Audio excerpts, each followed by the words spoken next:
J'espère que vous allez bien. Moi, ça va un peu très difficilement bien. Pour ne pas dire ça va un peu mal. Wallah, la grippe دارت فينا حالة. Azul fillaoun wa salam alaikum. J'espère que vous vous portez bien. En tout cas, j'espère que vous vous portez mieux que moi. Moi, la grippe m'a affaibli un peu, m'a diminué un peu, le mal de gorge, etc. Les températures sont très à la baisse ici en France, notamment dans cette partie du territoire français où je me trouve. Donc, j'espère que vous n'êtes pas aussi diminué et malade que moi. Mais n'empêche, la maladie ne peut pas nous interdire, ni nous empêcher, ni nous priver de ce travail important que nous menons avec vous et grâce à vous pour apporter les éclairages nécessaires sur les dessous de l'actualité algérienne. Justement, il y a un sujet très important avec lequel nous allons commencer cette journée du 14 novembre 2023, c'est l'effacement diplomatique de l'Algérie. Je suis totalement surpris. L'Algérie est totalement effacée de la scène diplomatique. Alors que en 2021, en 2022, l'Algérie a pris à bras le corps la question palestinienne, et elle a voulu s'imposer comme étant le seul pays arabe capable de porter sur ses épaules la question palestinienne, puisque les plus gros pays du monde arabe ont normalisé leurs relations avec Israël ou étaient en train de négocier en douce, dans les coulisses, leur normalisation des relations diplomatiques et politiques avec Israël, comme l'Arabie Saoudite qui négocie dans les coulisses. Et le prince régnant d'Arabie Saoudite, Mohammed Ben Salman, l'avait reconnu au mois de septembre 2023. Chefna le Bahreïn, les Émirats, deuxième pays plus riche du monde arabe après l'Arabie Saoudite qui a normalisé ses relations.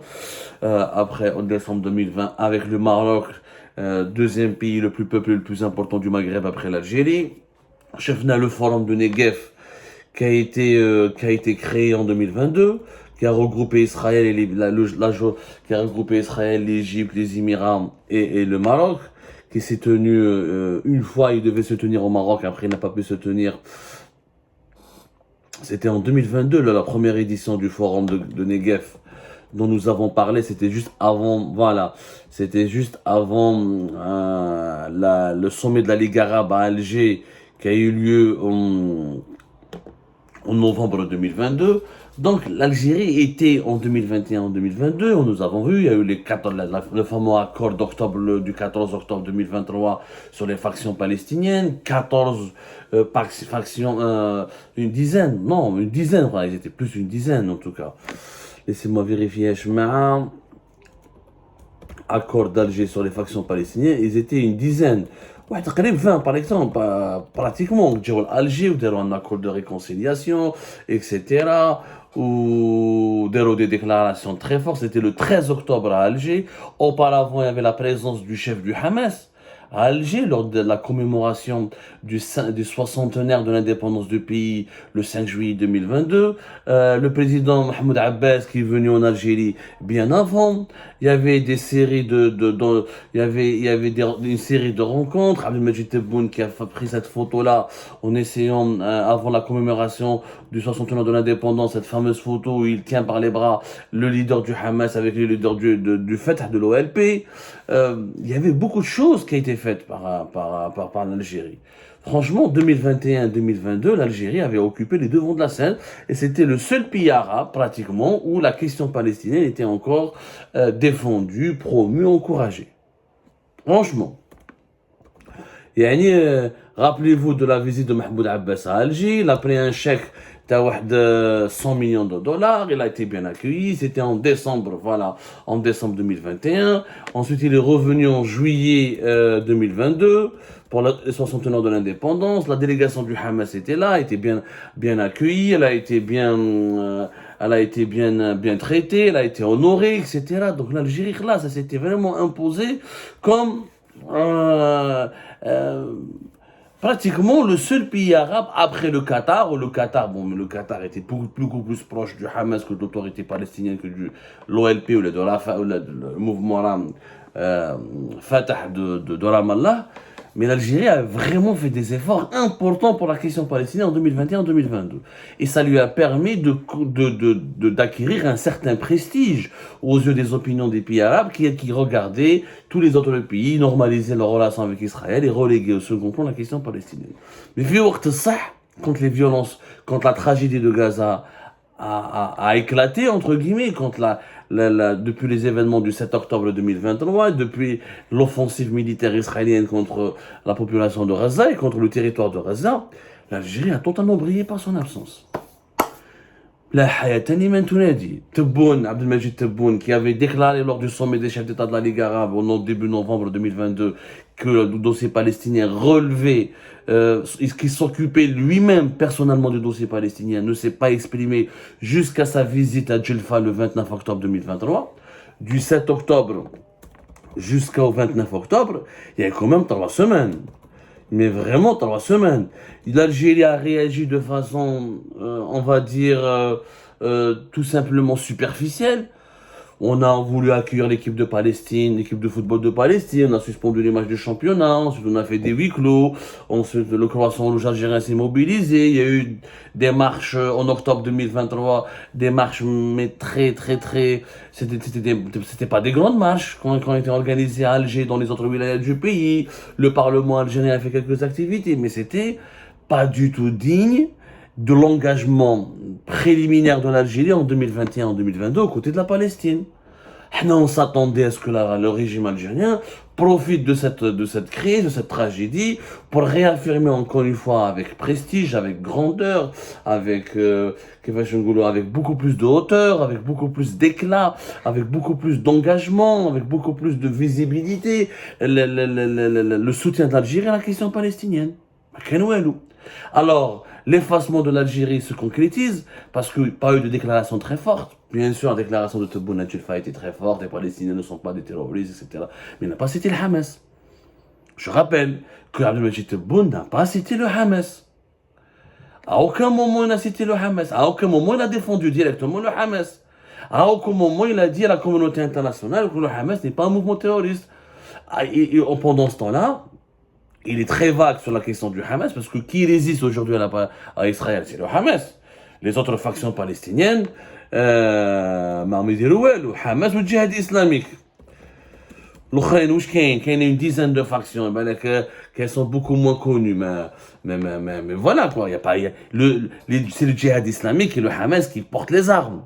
Quand tu dis que les Palestiniens ne sont pas des terroristes, pourquoi tu dis pas alors que le Hamas n'est pas terroriste? Puisque les politiciens algériens le disent, les politiciens de rang inférieur, je veux dire, pas ni un premier ministre, ni un ministre des Affaires étrangères ne l'a dit. Je vais te faire mon que quelques politiciens qui sont issus de l'opposition, dans le genre le mouvement Hamas, le mouvement les islamistes du MSP, quelques députés, la presse algérienne, etc. بصح احنا ما شفناش يعني un soutien franc de l'Algérie au Hamas. Ça a été étonnant alors que les Algériennes et les Algériens qui trouvent comment la position de l'Algérie a été développée, a été construite en 2020, en 2021, en 2021, en 2022 et que l'Algérie a voulu constituer un flanc contre la normalisation des relations politiques avec Israël et que l'Algérie avait par exemple dans le cas de la Tunisie fait beaucoup de pression pour empêcher la Tunisie de céder aux sirènes céder à la tentation de normaliser ses relations avec Israël, qu'il y avait un fort lobby émirati, que l'Algérie a essayé aussi de convaincre la Mauritanie de ne pas normaliser ses relations avec Israël. C'était vraiment, il y avait un lobbying algérien important au sein de l'Union africaine, au sein du Maghreb, avec la Tunisie et la Mauritanie. Mais peut-être la tragédie de Gaza, silence radio. Silence radio. Il y a eu quelques sommets internationaux, quelques rencontres internationales. L'Algérie n'a pas participé. Elle a brillé par son absence. Par exemple, le sommet qui a été organisé à Riyad, en Arabie Saoudite, le samedi, dimanche dernier, le 11 et 12 novembre dernier, où tous les leaders les plus importants du monde arabe et du monde musulman ont participé à ce sommet, y compris le président iranien.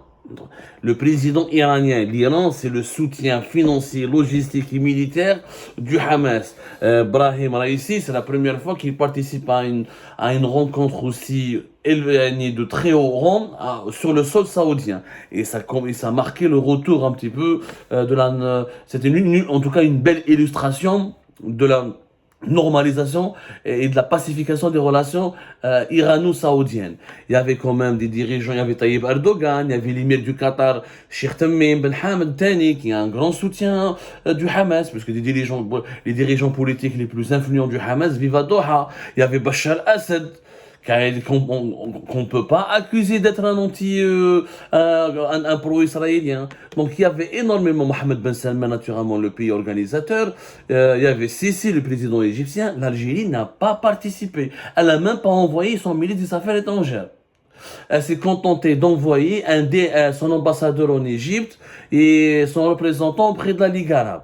Une représentativité indigne d'un pays aussi grand, aussi important que l'Algérie sur la scène continentale et sur la scène arabe et islamique, parce que l'Arabie Saoudite, c'était un sommet qui a regroupé les pays membres de la Ligue arabe et les pays membres de l'Organisation de la coopération islamique. Parce que l'Arabie Saoudite devait organiser 2 sommets différents. Elle a décidé de rejoindre, au lieu de faire le sommet de l'Organisation de la coopération islamique et de la Ligue arabe, elle a décidé d'organiser un sommet conjoint. Et ça, on l'a appelé le sommet conjoint islamo-arabe. Voilà. Bon. L'Algérie, en bad, son absence a suscité beaucoup d'interrogations. Il y a eu des sources diplomatiques algériennes qui se sont exprimées. Nous n'avons pas voulu participer parce que le sommet ADA était voué à l'échec et parce que la majorité des pays qui étaient participants, qui ont participé, ne voulaient pas rompre leurs relations diplomatiques avec Israël, ni relations économiques, qu'ils ne voulaient pas utiliser l'arme du pétrole pour sanctionner Israël et ses alliés, ne pas leur vendre du pétrole et du gaz, afin de contraindre Israël et ses alliés de ne pas attaquer, de ne pas tuer la population de Gaza. L'Algérie aurait proposé aussi l'interdiction des vols civils israéliens dans l'espace aérien arabe, la formation d'une commission ministérielle pour se rendre à New York, Washington et Genève et Londres et Paris pour faire pression sur les membres permanents du Conseil de sécurité de l'ONU afin d'imposer à Israël un cessez-le-feu qui l'empêcherait de continuer à tuer des civils palestiniens. Il y a eu des propositions très intéressantes de l'Algérie. On peut pas ça méritait d'être débattu. Ça méritait les autres pays ont refusé, notamment les Émirats, Bahreïn, et l'arme du pétrole, l'Arabie Saoudite a décidé, elle a dit non, mais l'Iran l'a proposé. Mais l'absence de l'Algérie n'avait pas de sens. Roh Tebboune, Roh Riyad, il fait un discours, il dit كما كان يدير القذافي زمان قال انتم يا جماعه يا العرب vous faites rien. Moi je propose l'arme du pétrole, je propose l'interdiction des vols commerciaux, je propose la rupture des relations diplomatiques le retour à la rupture des relations diplomatiques et commerciales et politiques avec Israël. Je propose de se rendre en groupe à Washington et à New York et à Bruxelles pour contraindre les dirigeants occidentaux d'accepter une résolution qui contraint Israël à un cessez-le-feu. Mais il faut être présent et le dire. Et certains arguments, naturellement, il faut les détailler. Ils sont pas recevables. L'arme du pétrole, elle n'est pas recevable. Les Saoudiens, pourquoi ils ont refusé d'utiliser l'arme du pétrole contre Israël et l'Occident? Parce que les pays membres, les pays arabes, n'ont plus le monopole sur le pétrole. Et aujourd'hui, le plus grand pays producteur de pétrole, c'est les États-Unis d'Amérique, avec le pétrole de schiste. L'Arabie Saoudite dispute la place de la deuxième avec la Russie, mais les 3 plus grands producteurs de pétrole, c'est la Russie et les États-Unis d'Amérique. Est-ce que la Russie va marcher? Est-ce que la Russie va accepter, va marcher, va pas vendre son pétrole à Israël? C'est pas sûr. C'est pas sûr, et ça va provoquer une crise économique mondiale qui va se retourner d'abord contre la rue arabe, contre les peuples arabes et contre les Palestiniens eux-mêmes, parce que une nouvelle crise, un nouveau choc énergétique après celui de la guerre en Ukraine en février 2022 va générer une inflation galopante, une explosion de l'inflation, et va générer énormément de problèmes qui auront un impact direct sur les populations, y compris les populations palestiniennes elles-mêmes, parce que c'est les denrées alimentaires, que c'est le coût de l'énergie, le coût du pétrole augmente, les denrées alimentaires augmentent, les équipements les produits manufacturiers augmentent, donc c'est pas une solution. C'est pas une solution. Les Saoudiens, quand ils ont dit non à l'arme du pétrole, ils sont pas cons, ils ont bien compris que voilà, ils avaient plus la main. Aujourd'hui, aujourd'hui, il y a du pétrole au Canada, il y a du pétrole aux États-Unis, il y a du pétrole en Russie, il y a du pétrole. Ça va faire grimper le prix du baril du pétrole. On va revenir vers 120 ou 130, peut-être, mais ça ne va pas priver les Occidentaux de pétrole. Les États-Unis, avec ces technologies, elles peuvent exploiter davantage son pétrole de schiste. Des pays comme le Mexique, ou comme le Canada, ou comme le Nigeria, pourraient ne pas éventuellement adhérer à cette solution et augmenter leur production de pétrole pour combler ce que l'Arabie Saoudite et ses alliés arabes ne vont pas mettre sur le marché. Au début, ça va être compliqué. Mais, voilà. Les Arabes n'ont plus le monopole sur l'or noir. On n'est plus dans les années 70.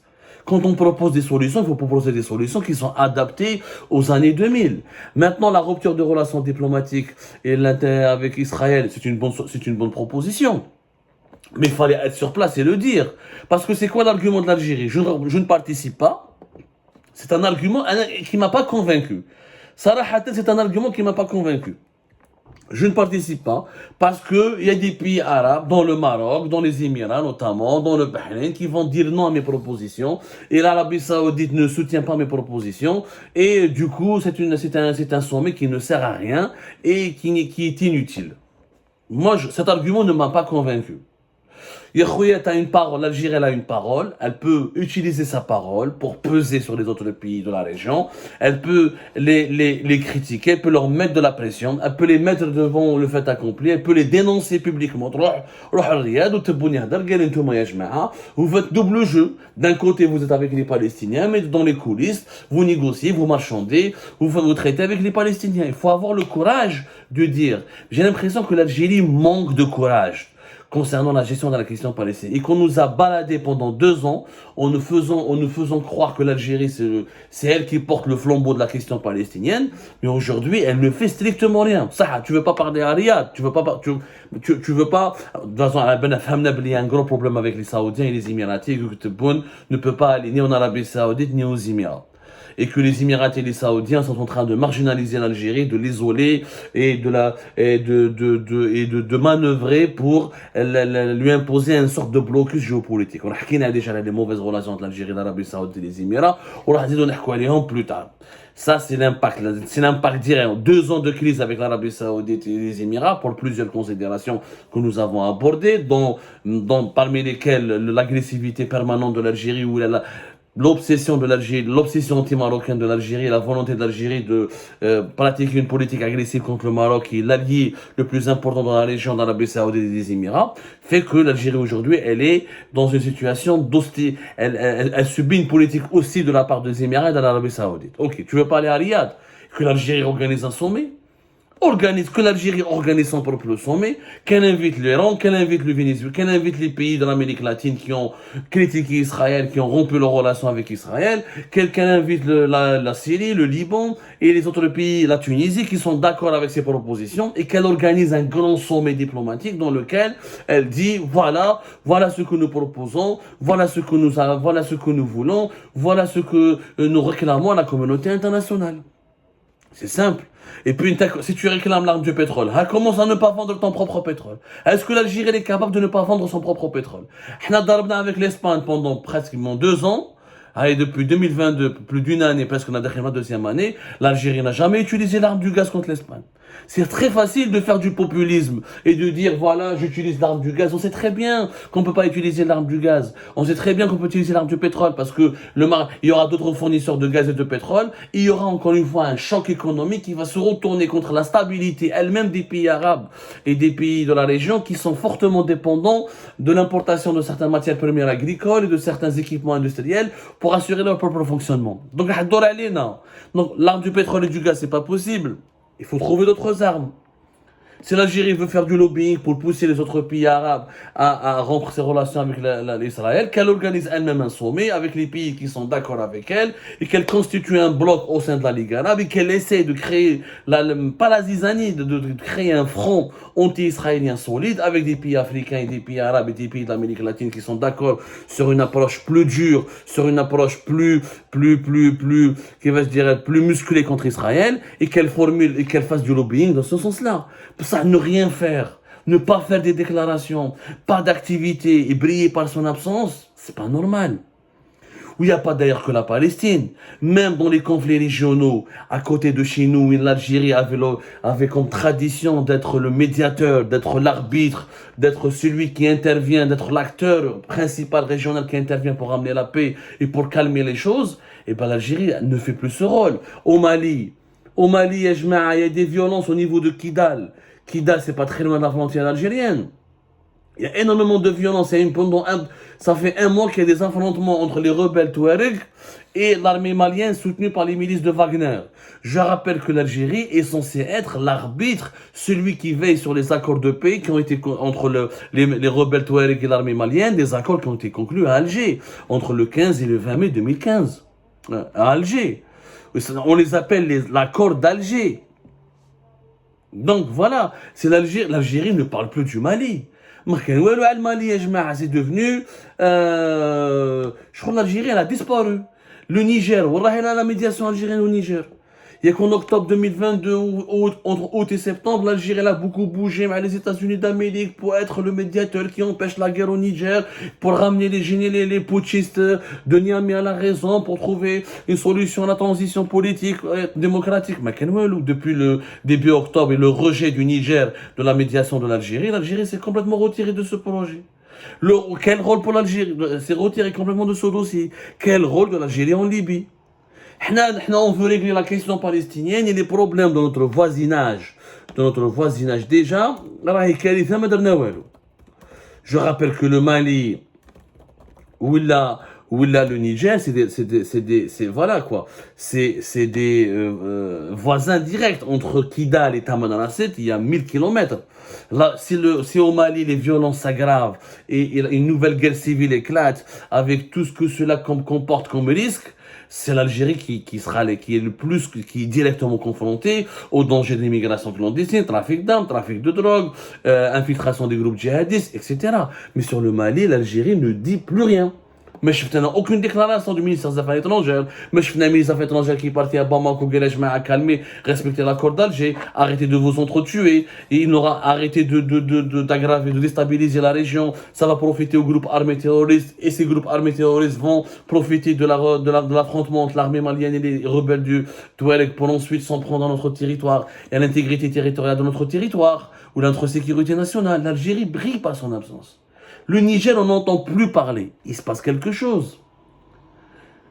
On ne peut pas pendant 2 ans prétendre être une puissance régionale, ou t'adresser la Palestine, ou t'adresser le Niger, ou te critiquer l'Occident, et tu veux te rapprocher des BRICS, et tu fais un bras de fer avec l'Espagne, et tu fais des crises permanentes cycliques avec la France, et à la fin, quand tous les projecteurs sont braqués sur la question palestinienne, ou quand ça éclate au Mali et au Niger, tu disparais. Porté disparu. Le régime algérien est porté disparu maintenant. C'est inquiétant. C'est inquiétant parce que, ça diminue la valeur de l'Algérie, ça discrédite l'Algérie et ça l'expose à des dangers parce que si nous, on n'arrive pas à défendre nos propres intérêts, qui sont d'abord sécuritaires et diplomatiques et c'est des intérêts suprêmes de notre pays, personne ne va les défendre à notre place et on pourrait ensuite nous porter préjudice, nous menacer et nous créer des problèmes.